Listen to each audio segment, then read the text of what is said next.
Welcome to Your Worthy Career, a podcast with me, Melissa Lawrence. I'm a career and life coach with all the corporate cred in talent development and organizational psychology, and I help women like you get extraordinary results by being more you, not less.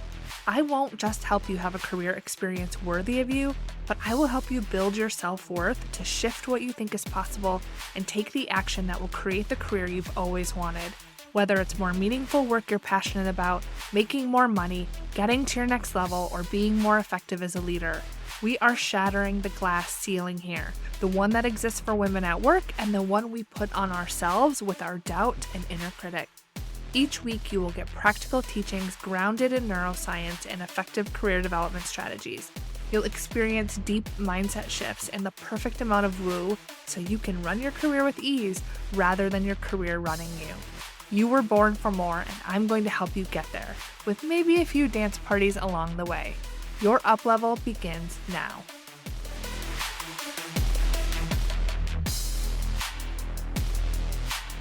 Hello and welcome to this week's episode of the podcast. I hope you are having a great week. Over the next couple of weeks, I'm going to be digging into some myths related to your job. These myths are things that are common beliefs in the industry, beliefs that you might have too, that are preventing you from having the job that you actually want. So I want to clear them up for you. Today, we're going to talk about myths related to getting a new job, the things we believe we need or are true in order to make that change. And I'm going to share the myth, but I'm also going to bust it right here.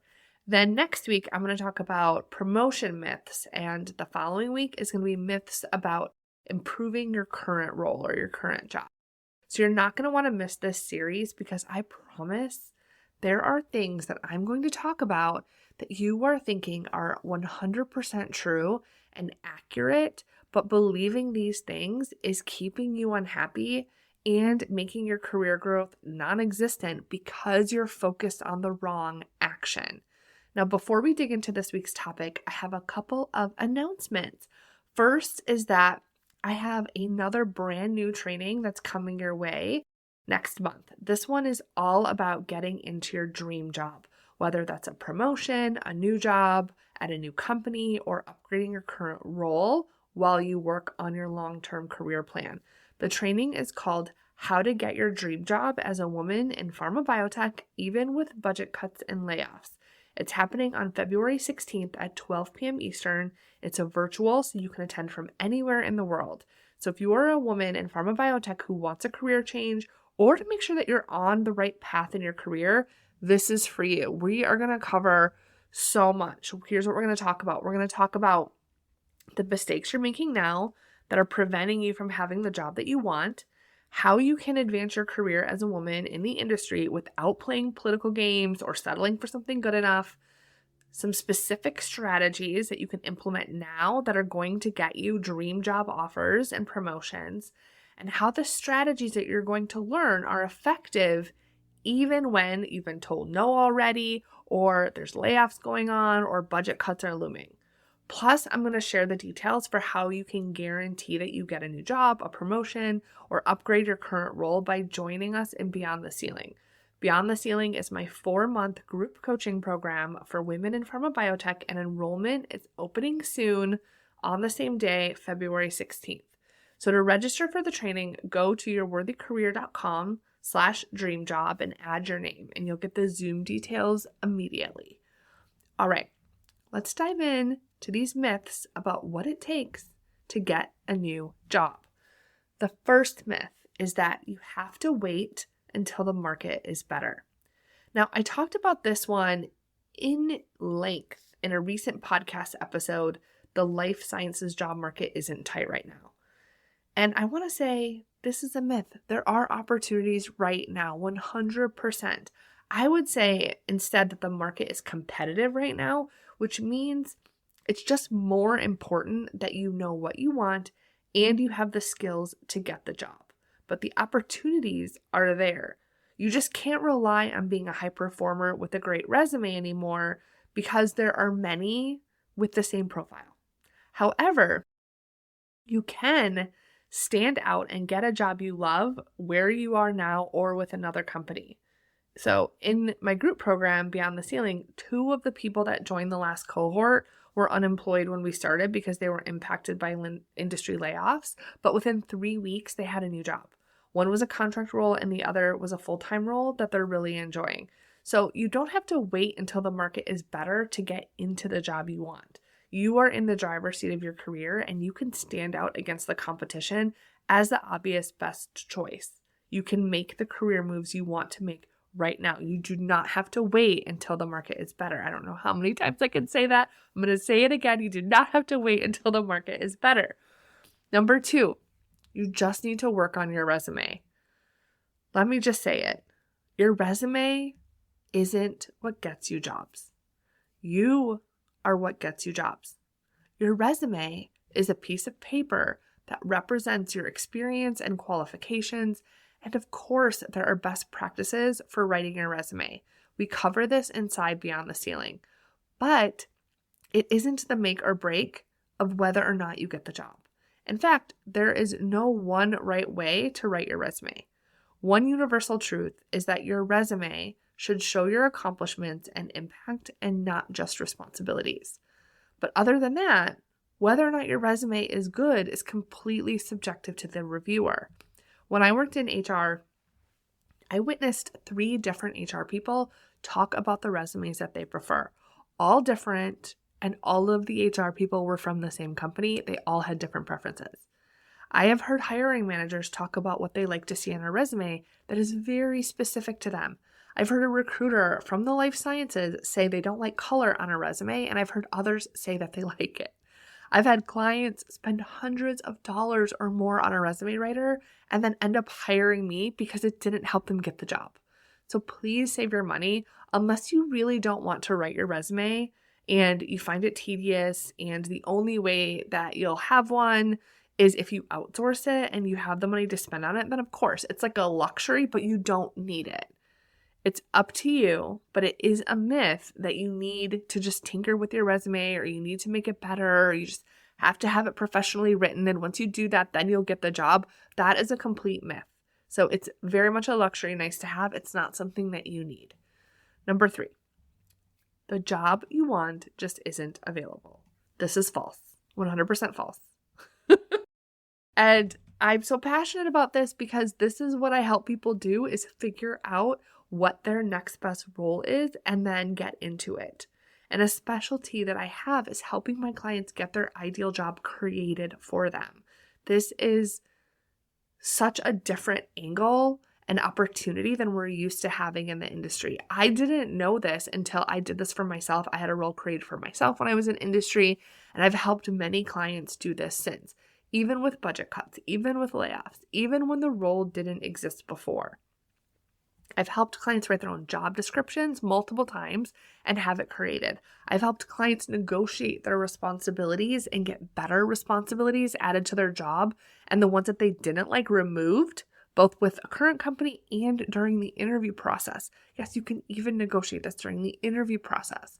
So if you aren't finding the job you want, it might be because you aren't 100% sure what role is best for you, so you're casting your net too wide, or nothing feels like the right job because you aren't super clear on what you want.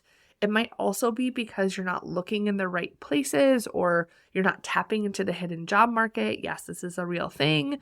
Or that you need to instead get the role created for you. That is the solution that you need.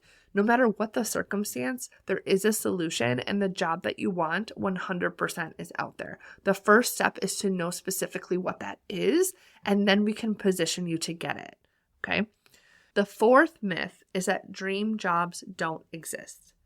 This is similar to the last one, that the job you're looking for isn't available, but it's a little bit more specific because we're talking about dream jobs here. And here's the thing. Only the people that don't have their dream job say that dream jobs don't exist. It's based on their experience, right? It's just like relationships. People that say there is no perfect partner just don't have the perfect partner for them, right? So who are you talking to? Who are you surrounding yourself with? People happy in their jobs or people who aren't? If you ask me, I would say 100% because I'm in my dream job. I'm living proof. I have a client I'm working with right now who proudly exclaimed last month that she is in her job and she can't believe it. And I want to give you that example because I know when I say I'm in my dream job, some of you skeptical thinkers out there might be thinking, well, that's because you created your own business, right? But this is what I help people do, is get into a job that feels like their dream job in the industry. A very, very, very small percentage of people that I work with actually start their own business. Okay. So what's funny enough about this client that recently was giddy, exclaiming that she has moved into her dream job, is that I sometimes have to coach people on allowing themselves to be happy because they achieve the dream job status they didn't think they could, and then they aren't used to not having problems. And that can be uncomfortable, to not be firefighting, to not be unhappy, or trying to figure out what to do all the time. I was talking to someone once that told me she didn't think dream jobs exist because she had a mentor who was a mom, like she was, and that mentor told her that if she wanted to advance her career, she would have to choose between being a mom and having her career advance. So she stayed stuck wanting to advance her career, but feeling afraid to go any higher because she believed this myth. But that was just her mentor's experience. It doesn't make it fact for the entire world. If you want more proof, especially for the moms, listen to the episode I had with Michelle Kinder recently. It's called Excel in Your Career as a Working Mom with Michelle Kinder. She used to struggle with this too, and then she achieved it, and she shared how on that episode. So 100% dream jobs exist. If you don't know what your job is that you want, you can figure it out and we can get it created for you and we can find it for you. If it's something that you know that you want already and you're just not seeing it, then you just need a different strategy. So it 100% is out there for you. Number 5, it takes a lot of time to change your job. No, it does not. Now I'm just saying the myth and saying no. I already shared that I had a couple people get into new roles in Beyond the Ceiling within 3 weeks. The client I mentioned who said she was in her dream job recently went from an exploratory call to an offer in just a few weeks also. It doesn't have to take a lot of time. Once you know what you want and you implement a good strategy that works, it can happen very quickly. Whether it's a new job at a new company or with your current company, it's all in you knowing what you want in the angle that you're using, how you're positioning yourself. Okay, the 6th myth. Your skills aren't transferable. Your skills are 100% transferable.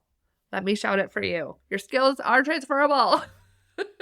If you want to move from the bench to the office, from product to animal development, to a new department, wherever you think you might want to go, all of your skills and experience are relevant. Nothing was a waste, and it all will help you get where you want to go. It's all about the positioning.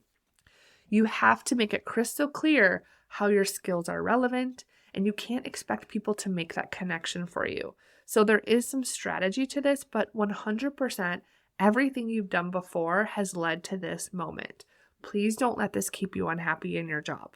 I've helped people move out of the lab into an office setting, into new departments, starting their own businesses. You can definitely get a new job. Your skills are relevant and you aren't going to lose them. Okay, the 7th myth. You need a new certification, training, or degree to get the job that you want. Now, this is a hot topic. I'm a fellow pad my resume girl with countless certifications, certificates. I have 3 college degrees. Believe me, I get it. It's a safe investment, it seems. It also, for me at least, was a way to continually grow and learn and feel like I was advancing. It was something that was in my control. Whereas promotions and new jobs, they didn't feel like they were in my control. I was talking to someone recently who wanted to move into industry from an area that was transferable, and it was something that the industry needed, and she thought she needed to go to graduate school. She actually enrolled to get a pharmacy degree to get a job for a skill she already had that the industry needed.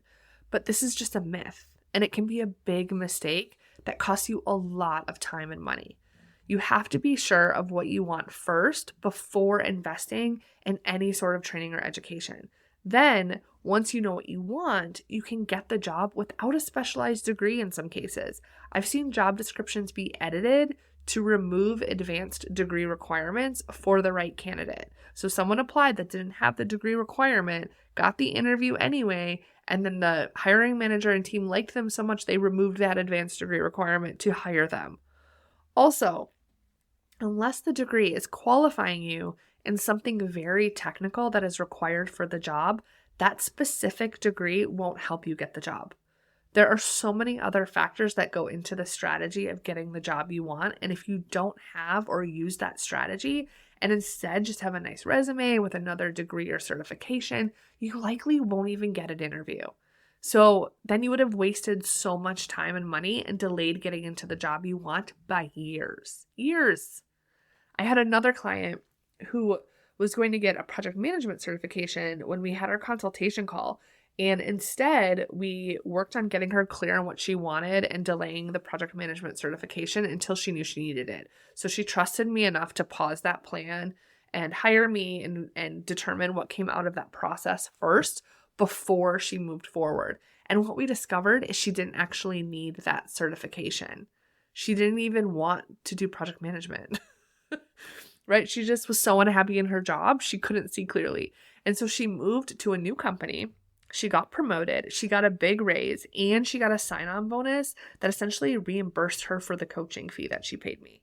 So she got the job she wanted. She got extra money in the bank that compounds year after year from her promotion. She built her confidence and her professional skills to influence effectively at all levels, which will help her continue to advance as well as be effective, and essentially got her coaching paid for and saved herself the time and money of the certification. So you definitely want to make sure that you're really clear on what you want first. And you can hear her story. She was on my podcast. Her name is Catherine Shu. And so her episode was a couple of months ago. We'll link to that if you want to go back to that one. Okay. Also, consuming content and continuing to get credentials for your resume when you're unhappy in your job is often a buffer or distraction. It's also playing it safe. Instead of investing in something that is proven to get you the result that you want, but you haven't done before, so you feel nervous about, you invest in something that will at least get you a new credential on your resume, and so it feels better, but it actually isn't getting you the new job. It's actually not getting you the promotion. And I have a love of learning, and I need to taper this for myself too, because I'm one that can really get sucked into, even now, I want to be the best coach, so I have to budget time and money for the things I want to learn and grow in and the new things I want to provide for my clients. I love education. I have a lot of it, but just please consider if you're using the education or training because you're running from something or you think it's going to give you a sure result to a new job, know that it won't, and it's a total myth that you need it. Okay, the final myth we're going to talk about today.